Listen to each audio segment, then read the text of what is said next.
Pour le que sais-je, alors, les paires d'équations suivantes sont-elles équivalentes? Il suffit de faire passer le 45 de l'autre côté pour vérifier si ça donne la même chose. Donc ici, 29x, est-ce que c'est bien égal à 18 plus 45, puisque je dois faire plus 45 pour annuler ça. 18 plus 45, ça fait bien 63, donc oui, ces deux-ci sont équivalentes. 2x plus 27 égale 20, ou 2x sur 3 plus 9 est égal à 20. Alors là, déjà, c'est un petit peu plus compliqué de se dire qu'elles sont équivalentes. 2x sur 3 plus 9. Alors, 27 sur 3. Donc, on fait comme si on divisait tout par 3. Donc, 2x divisé par 3. 27 divisé par 3, ça fait bien 9. Mais du coup, ça devrait donner 20 divisé par 3. C'est pas le cas. 20 n'a pas été divisé par 3 de ce côté-là. Donc, non, elles ne sont pas équivalentes. 30x moins 60 égale 20. 30x moins 80 égale 0. Donc, on va tout simplement faire passer le 20 de l'autre côté pour voir si ça marche.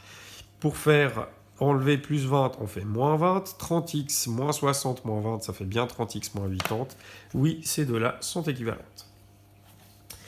12x moins 5x plus 15 égale 40x plus 30. Et 7x plus 15 égale 40x plus 30. Bon, en fait, il suffit de réduire pour voir si ça marche. Alors, 12x moins 5x, ça fait bien 7x, sauf que moins plus 15, ça fait moins 15. Donc là, ça devrait donner 7x moins 15, puisqu'il y a la distributivité du signe. Et là, ça ne joue pas, parce que j'ai 7x plus 15. Donc non, elles ne sont pas équivalentes, à cause d'une faute de distributivité des signes.